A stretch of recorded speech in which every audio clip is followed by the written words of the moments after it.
Welcome to today's session, Imagination Capital, the Secret to Successful Transformation with Peter Diamandidis.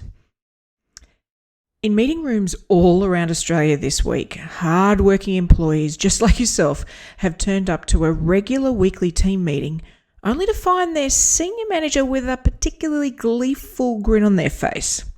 Today, we're going to do things a little differently. The higher-ups are looking to really transform how we serve our customers, how we do things in general, and so in today's meeting, we want to take the opportunity to hear your innovative ideas on how we might do this. We want you to really think outside the box. So, who's got an idea they'd love to share? Now, in my experience, there's only one response to such an announcement, and it generally involves a two-step reaction: horror and avoidance. We all put our heads down and look at our phones. I'd imagine you may have witnessed this yourself, or even been called into a similar type of meeting. Now, as far as I'm concerned, that's a pretty valid response, and it's in fact something we learnt from as young as 5 or 6 years old. From that age, we actually started to move from an environment where, imagine if I leapt off this rock and flew all the way over to the other side of the canyon, and imagine how amazing that would be, to what if I fall off this rock and hurt myself? Now, this is actually a risk assessment technique, right, where we assess how things can hurt us. But what happens is this starts to develop and embed in our psyche from that young age, deeper and deeper, so much so that as we become adults, it starts to feel like the downsides almost always outweigh the upsides. And we actually learn to avoid things generally.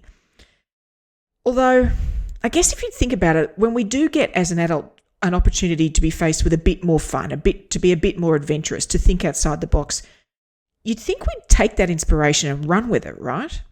Well, I actually had something of an epiphany about this a few years ago, and would you believe it all began in a hospital room. One day I woke up feeling particularly groggy, sort of looking around and noticed that I was in a pretty grey and ugly room, and realised I was in a hospital. As I tried to push through the drug haze and to sort of grab onto any slivers of memory that would help me work out why I was there, I noticed there was someone standing very close to the bed looking down at me with a white coat on. "Ma'am, I was part of the surgical team that worked on you yesterday. As part of your surgery, we discovered and removed a large tumour from your abdomen that has now been tested. This is an aggressive form of tumour that has a very high instance of returning, and so we will be referring you to an oncologist to consider your treatment options. There are some trials underway that have been known to extend some patients' lives. Do you have any questions?" 0 points for bedside manner, huh? Now, once the nurse sort of stormed up to him and slapped him around a little and went and got his boss to come and see me, the truth came out. Everything he said was technically accurate. They had cut a tumour about the size of a dinner plate out of me in emergency surgery. The surgery itself had gone over 8 hours when in fact they expected to be a quick 30 minutes, and they had nearly lost me on the table due to a loss of blood. The tumour itself was very fast growing and a quite rare type of cancer. However, the extension of patients' lives he referred to via radical drug treatment was in the tune of many decades, not the mere months my foggy brain had instantly assumed. And so began my journey as a cancer patient. And from that point on, it was made very clear to me that my rate of recovery was inexplicably linked to long, grey hospital corridors. You see, when you're recovering from major surgery, they want you to get moving in any way. Now, with abdominal surgery, the first bit of movement is just to manage to, get up out of bed again, just sit up. However, gradually they get you to shuffle around the room a bit each day, and then shuffle out into the hallway in the ward, and finally, to be one of those funny-looking people in the white gowns shuffling out in the corridors of the hospital. And as I got to that point where I was actually out in the corridors, walking up and down it in the hospital, I logically knew that I was making progress. But I have to say that as I did another lap of the corridors in Prince of Wales Hospital, I honestly couldn't imagine anything outside of those hospital walls. Everything in my day and everything in my imagination had a tinge of grey to it. I even had trouble remembering what home looked like, let alone recalling what life used to be like outside the hospital walls. You see, the thing is, medical professionals have all sorts of tricks up their sleeves to get your body to heal, but the heart and mind need their own medicine. And at that point, mine weren't getting any. At its worst, I didn't even want to interact with all the awesome people I have in my life. I was retreating from the world I knew, as it honestly felt like I didn't belong in it anymore. My heart and mind were stuck, shuffling through those grey corridors. Now, luckily, my mum also has some tricks up her sleeve, and so she started to bring in travel brochures into the hospital. Brochures for far-flung places like Cairns and Perth. You see, Mum instinctively knew I needed to think about what I could do once I got out of there, but in a true mum way, was making sure I stayed safe and close to home, even if it was just in my imagination. What was interesting is as I looked through those brochures, suddenly the grey fog had lifted, my imagination was sparked, and I started making requests for brochures on South America, the Galapagos Islands, and all sorts of other places I'd always wanted to go to. Not only did a life outside of that hospital start to feel possible, I had a new drive to get out of there. And when I finally got better and got home, the most amazing thing happened. Nothing happened. Once I was back at work, I just hopped back into that hamster cage and forgot all about the adventures that had just inspired me and the magical places I wanted to go. Now, sometime later, I realised that while my health scare had shocked me, it had even inspired me in that moment, that simply wasn't enough. I needed to combine that inspiration with action if I wanted to change the way I lived my life. I needed to actually make that dreaming a habit. The thing to understand is that there isn't one single solitary moment that changes your life. Surviving a cancer diagnosis didn't actually change my life. What has changed my life is each and every moment since, when I've chosen to step up and live life like an action hero. Therefore, we need to make dreaming and the practice of turning those dreams into life's adventures a habit, something we do as part of our everyday, that in fact we do without being conscious we're doing it at all. Just like brushing our teeth each morning, it just becomes part of the ritual. This is the key to taking advantage of the power of dreams, and is what can get us back to that imagine if approach to life that could serve us so well in both our personal and business lives. Now, while our goal here might be to tap into our inner innovators by relearning the art of dreaming, none of us learnt to read by perusing business reports. We started to learn to read with fun, adventurous kids' books, so we need to do the same with tapping into our creative side by building our dream muscle in our personal lives first. I've therefore designed for you our Dream Muscle Bootcamp. This is a step-by-step framework to get you back in the habit of dreaming and start turning those dreams into real-life adventures. So let's get started, shall we? Luckily, the ability to dream is something we all have inside us. We just need to recapture that magic, and that's our first step in the Dream Muscle Bootcamp. As kids, we not only wondered about the future, but we also allowed ourselves to anticipate it. Remember Christmas morning? How about the last day of school and all the possibilities the summer holidays held for fun and adventure? Dreaming was like breathing to us. It was essential to our survival. The possibilities were endless, and the future absolutely had no limits. I distinctly remember lying back in the grass, gazing up at the sky, and calmly discussing with a mate whether we were going to be astronauts or fighter pilots. Both seemed wondrous and even challenging, but as a kid, these dreams never felt out of reach. Anything was on the table, and all of it was possible. Do you remember your childhood dreams? Think back to how excited you were as you imagined what was going to happen in the future. In fact, let's just take a second now and see if we can go back in time for a moment. I'd love you to just take a moment and close your eyes and think back to when you were a kid. Go back into the deepest part of your memories and dig out what you used to imagine for yourself as a kid. What did you tell people you were going to be or do? What worlds did you create when you played with other kids? What were the posters you put on your wall? Who did you want to emulate? What role-playing did you do? And I guarantee if you do remember, you won't be able to help yourself from smiling, because these dreams made us feel invincible.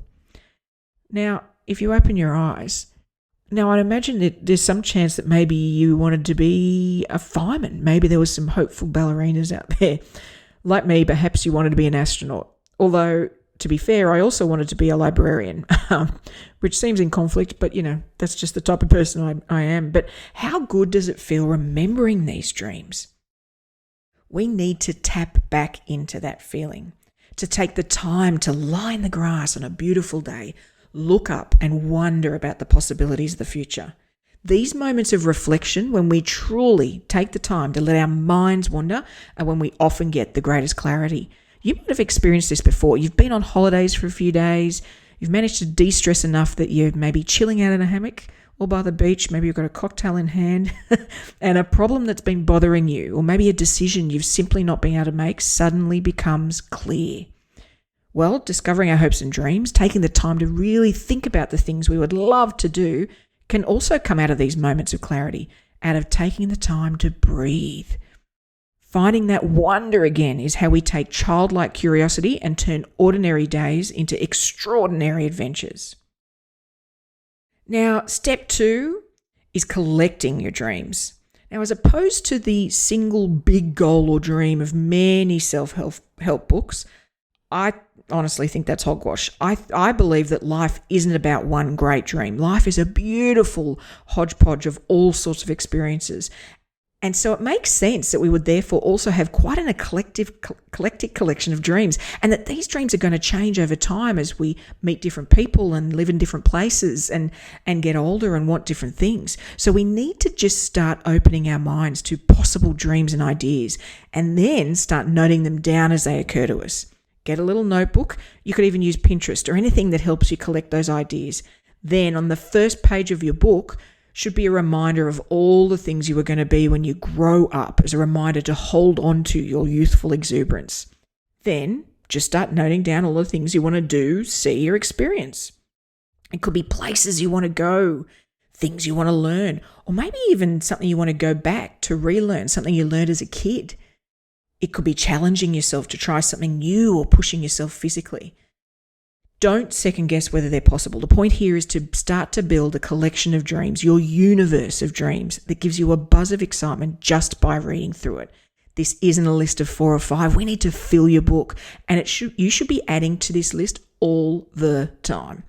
If you don't come across an article, a poster, or a movie that prompts you to add something to your universe of dreams list at least once a week, then you're not trying hard enough. And don't be shy about being inspired by other people's dreams. If you like it, then add it to your list. In fact, I've got my dreams book here. I'm going to just give you an example of the sort of things you can add to your list. And honestly, if you feel like stealing them, feel free. Now, before I share these with you, I am an uber geek. So these are going to be some geeky dreams. And feel free to laugh. It's all okay. I own my geekiness very, very powerfully, as it's truly who I am. So let's have a look. I'd love to go on a holiday at Mooloolaba. That's always really appealed to me. Maybe go swimming with the dolphins at Monkey Mia in WA. I'd love to go dancing in Cuba. I've even got in here, would you believe, writing a romance novel. I've got a few that I've knocked off recently, actually. I got to go to Star Wars World in Disneyland, which was amazing. I visited NASA at the Kennedy Space Center. Oh, I'd love to volunteer with penguins in Phillip Island. And in fact, I've got one here that's a great example of not going too hard. I actually got to visit Stanford last year, and as we were walking through and doing the tour, I instantly wrote in my book, look, I'd love to come and study at Stanford. This just feels magical here. What was interesting is it wasn't till I went for a drink with some friends that night at dinner that I actually confessed that wasn't the full extent of the dream. I was holding back. The dream that I really wanted was to actually guest lecture at Stanford. So I'd encourage you to constantly add and build to that dream list. And I'd actually caution you against selecting a dream to turn into reality until you've truly built that buffet with well over 50 dreams in your list. In fact, 70 to 80 would be better, so that you've really started to capture the diversity of all the different types of dreams. Now, this third step here, you might be surprised that it takes up one whole stage in the Dream Muscle Bootcamp. However, unfortunately, we have all been conditioned to be destroyers of dreams. If we're all really honest with ourselves, we've each innocently put down someone else's dreams. Perhaps you were chatting to a youngster in a high school, and when they bubbled over with excitement at becoming a writer, you quietly pointed out it might be a good idea to at least get a degree first. Or a colleague of yours that wanted to go out and start their own business, and you'd go, oh, that sounds great, mate, but how are you going to pay the mortgage? Yeah, or a friend considering selling everything up and moving to the country. We believe we're being supportive or providing feedback when we, interact this way with our friends or our colleagues. We simply want to keep people safe, and it's said out of love, but often we are accidentally but completely dismissing their hopes and dreams. And this starts really young. When we're looking out for kids, part of the instinct is to protect. Yeah, be careful, don't fall off that. Is that really a good idea? It's all teaching them to not only discount their dreams, but ultimately to stop having them at all. And not only do we do this accidentally to others, we also do it to ourselves. In fact, we are so good at discounting our own dreams, we don't even know we're doing it. We subconsciously show interest in something new and exciting, and our lizard brain automatically dismisses it as impossible before our conscious brain even gets a say. That's what happened for me with guest lecturing at Stanford. My lizard brain said, Peter, there's no way that's going to happen, so I didn't even write it in the book. It wasn't until that night I'd had a couple of wines, and with the support of some friends, I added it, knowing that's actually what I wanted. So all I ask is that you allow yourself to be inspired by the amazing things life and the world can offer us. Write them down in your universe of dreams. Get excited by the possibility of them happening in the future. Let's stop this destroyer of dream stuff in its tracks, folks. Our imaginations are now a judgment-free zone. So, step 4. We're ready to pick your first 5 dreams that you plan to kick off in the next 12 months. Now, I want to take a moment here to ensure that the dreams you add to your list and then pick as your first 5 dreams to turn into life's adventures are not simply there because society expects them to be. The truth is that society seems to only have 3 allowed dreams in life: buy a house, have kids, and retire. Do not pass go, do not collect $200. Now, if you think that's a little harsh, just start watching finance ads or bank ads. Those 3 things are really the only things they talk about. Now, there is nothing wrong with those dreams. All 3 are fantastic, but they are only 3 of thousands, in fact, hundreds of thousands of dreams out there. Be sure you assess your dreams that you note down in case they are things you feel you should do rather than things that you want to do. These are your dreams here. Don't pick things that you feel the people around you will approve of or expect. The weirder or more unusual, the better, I say. If you want to learn to speak Latin conversationally, then go and do that, because this is about your ideal life, not your parents, not your kids, and not your neighbours. And you know what? We're all a little weird, so own it and make sure the first 5 and every 5 dreams after that you pick truly reflect you. Now, as you get started as a probationary dream crusader, I'd suggest that picking at least 2 small dreams in that first 5. Perhaps something you can get done in a few months and that doesn't seem too difficult to achieve. This could be as simple as a book you've always wanted to read or a restaurant you want to try. Little wins really do work to build up your confidence. And as you start to see your dreams becoming reality, then those other dreams that you may not have admitted to anyone or even to yourself will start to seem that little bit more possible. And you find yourself being willing to add a whole lot more of them to your list. Of the 5, I'd also discourage you from having more than one big goal that will require, say, more than a year to get moving on. The idea here is to build your dream muscles slowly. Get used to collecting those dreams and ticking them off your list. Build that habit. And as a way to truly savor your new approach to living, I'd encourage you to get a to-do jar. This is the antidote to its evil sister, the to-do list. Now, a to-do jar is a clear jar, very simply, that you have in a spot at home that you can see frequently, maybe on your bedside table. And each time you turn one of your dreams into an adventure, you write down that adventure on a piece of paper with its clearest memory of it, what you enjoyed, and you pop it in the jar. Some people even print out a photo they shared on Facebook of that adventure and then pop it in the jar. Then you do that all throughout the year of all of your adventures you have. Then when the dust settles on the 1st of January, after your New Year's celebration, maybe the hangover's calmed down a bit, you sit down, you tip up the jar and you open up all the little pieces of paper and you get to relive and enjoy all of that adventuring you did in the last 12 months. Now then, the last step is simply to rinse and repeat. Add more dreams to your list and proactively turn some into life's adventures. If you do this, you will never have to wonder what you want to do on your next long weekend, or if you come into a bit of money, what you're going to do with it, or where should we go on our next big trip overseas. The habit you build, your dream muscle, will see you dreaming big but living even bigger. As you get really good at this, your dreams list and your to-do jar will become places you can go to recharge, to get inspired and energized.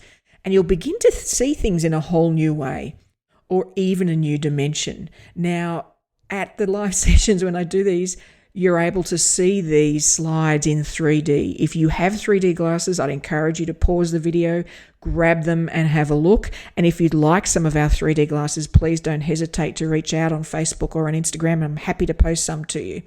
Because this image here represents the dream universe for a geek, maybe somebody like me who wants to fly on a broom to Harry Potter World, or go to space camp, or do a Steven Spielberg movie marathon maybe, or go to a fancy dress party as Boba Fett, maybe own a retro Space Invaders game, or maybe become a games tester for PlayStation.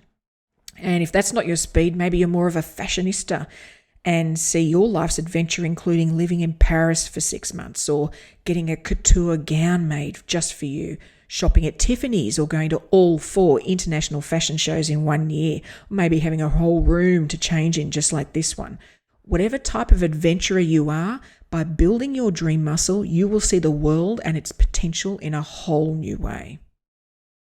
And the knowledge that you've collected, all those dreams, and systematically knocked them off will truly energize both your home and your work life. Because life isn't a movie you're watching, it's something you're taking part in. We all need to have the courage to discover and then declare what we want, and then throw ourselves into going after it. You are the lead character in your story, the hero. So let's start acting like it. And please be sure, if nothing else out of this session, be sure to encourage dreams in the people around you. Chat about their dreams with your kids. Ask a mate about theirs over a beer, and commit to being a wish activist in their lives rather than a negative Nelly. Now, I know some of you are still waiting to hear how this can be implemented within the office. How can you apply the Dream Muscle Bootcamp to a team back in the office to ensure your businesses are making a concerted effort to develop imagination capital in their staff? Well, the first thing to acknowledge is that this doesn't happen with a snap of our fingers. Like anything, we need to develop these skills in our teams with intent and over time. But let's talk through some actions you can take. You can take it immediately when you get back to the office. The first one is to encourage curiosity and wonder in your team members. There are so many ways to layer this into the fabric of the business. You could start a book club with an entrepreneurial or adventure book theme. You could encourage your team to opt in for the upcoming Dream Challenge we're running. You could get them to start thinking about skills development, perhaps, that they could undertake that's outside the norm for their role. And in fact, no matter what you do in this area, I would get them to share these results and these activities frequently within the team. Make curiosity and wonder a constant part of your team's conversation. The second step is to build a way to collect ideas. Now, the scenario I mentioned at the beginning of this session for a team meeting that turns into a brainstorm is often how we approach innovation as a one-off event. However, in fact, what we can be doing is collecting random ideas the team have throughout the year. Start training them out of being destroyers of dreams by setting a great example. Welcome random thoughts from the team and encourage them to bring back stretch ideas from conferences and interactions outside of work, and add them to an ideas buffet you all start to build. An ideas buffet is a document or a spreadsheet or a place where any time an idea comes up, it doesn't get discounted, it gets put straight on the ideas buffet. And that brings me to the third point here. We really need to create a judgment-free zone in the office. Don't second guess if each idea will work when it comes up. If something is brought up in a meeting, just add it to the ideas buffet, because the idea may not be relevant now. You may not even have the budget now, but it may be a little to the left field of what the office needs right now. But who's to say it won't be perfect in the future? So I'd really encourage you to stop this destroyer of dreams thing, and the way to do that in the office is a judgment-free zone. The fourth step here is to encourage team members to explore and celebrate their office adventures. And what I mean by that is, if one of your team members has a pet idea or project, encourage them to explore it further. Get them to pull together some research, put together a brief plan of attack. Get them to actually do a bit of work on it. And even if it should not go ahead, celebrate the idea and their efforts amongst the team. These practiced adventures are a valuable part of reworking our brains to take the leap to think outside the box. So it's fundamental that even the less successful efforts are celebrated for the very adventures that they are. And finally, set up a scheduled dip into the ideas buffet. What I mean by that is, whether it's quarterly or ultimately you may even get to the point where you're doing monthly, you have a meeting and its sole purpose is for the team to get together, take a look through the ideas buffet as a group and pick one to see if it flies. Take the time to dig into it and find out if it's going to work. Innovation and creativity aren't just being able to see the possibilities, they're also about then trying to make those imaginings into a material reality. Remember, wonder plus action makes us an action hero. So we need to practice both parts of that equation. So if you can get your team to regularly, frequently during the year, start turning ideas into adventures, then they're going to become top-end action heroes in the business, and the innovation is going to flow. Now, the last thing I want to do is leave you dream frustrated having started to watch this session. So what we've done is set up a 30-day dream email challenge to get your first big batch of dreams collected and to help you build that dream muscle. So if you'd like to take part, then you could come to our private Facebook group called the Adventure Club Room in Facebook, or you could message me on LinkedIn, or even go to our In Search of Adventure Instagram page, and we'll let you know when our next challenge is kicking off. We're doing one on the 1st of October, and you'll also actually potentially get the opportunity to get a free copy of first 3 chapters of my book. So I'd encourage you to do that to really start building this dream muscle. And what we've done to ensure we can all keep adding on to our dream list is we're actually going to soon be launching the In Search of Adventure podcast. Perhaps you've had an adventure you think is unusual and interesting, then please feel free to reach out and share it with me, as I guarantee you I'd be keen to interview you on the show. You can follow us on Facebook and Instagram at In Search of Adventure Show, where you can also register for the Dream Challenge. So I'd encourage you to do that. I'm so excited about this podcast, guys. I've interviewed a young filmmaker who hasn't even left school yet and has already won some awards. A corporate who's turned into a professional painter who's actually selling their art, someone that moved to the European Silicon Valley, which it turns out is in Estonia, but loads of great and interesting people to inspire you to add more items to your dreams list constantly. So I hope that got you thinking. I hope that it's really got you thinking about building your dream muscle, to start shifting your focus to get off that hamster wheel, collecting those dreams. And I know that once you start doing that, the innovation will follow. And remember, every moment you take part, every time you consciously decide to take action, builds your ideal adventurous life. Thank you.